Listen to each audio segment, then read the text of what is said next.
Hari Raya Keagamaan tahun ini berbeda karena di tengah pandemi COVID-19 yang harus mengedepankan protokol kesehatan. Besok pun umat Islam merayakan Idul Adha 1441 Hijriah dengan berbagai pembatasan termasuk sholat Id dan juga pelaksanaan kurban. Pelaksanaan sholat Idul Adha pada saat wabah COVID-19 yang belum sepenuhnya terkendali ini harus terus mempertimbangkan kondisi faktual di tengah masyarakat kita. Ketika kita berada di suatu kawasan yang sudah mulai terkendali, maka pelaksanaan sholat Idul Adha dapat dilaksanakan di masjid secara berjamaah, di musola, di tanah lapang, di lapangan, di tempat terbuka, di gedung, atau tempat-tempat yang lain, tetapi harus tetap istiqomah menjalankan protokol kesehatan.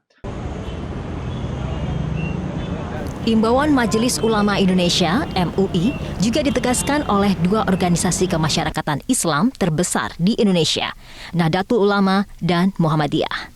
Pengurus besar Nahdlatul Ulama dan pimpinan pusat Muhammadiyah menganjurkan untuk melaksanakan sholat Idul Adha di rumah bagi zona merah atau bahaya penyebaran COVID-19. Jika di daerah itu adalah daerah yang tidak berbahaya, lakukanlah silakan sholat dengan protokol-protokol yang ada. Kalau bukan zona merah.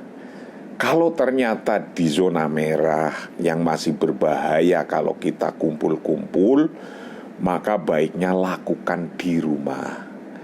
Bapaknya jadi imam, ibu, anak, istri, keluarga jadi makmum. Di samping itu, untuk pelaksanaan kurban, senada dengan MUI, zona merah disarankan melakukan penyembelihan hewan kurban di rumah pemotongan hewan. Kemudian juga mengenai penyembelihan hewan kurban, Muhammadiyah sangat menganjurkan agar penyembelihan dilakukan di rumah pemotongan hewan.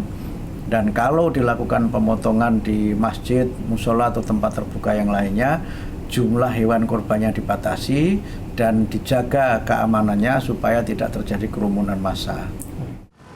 Idul Adha memang syiar agama Islam. Namun situasi pandemi COVID-19 ini penuh konsekuensi.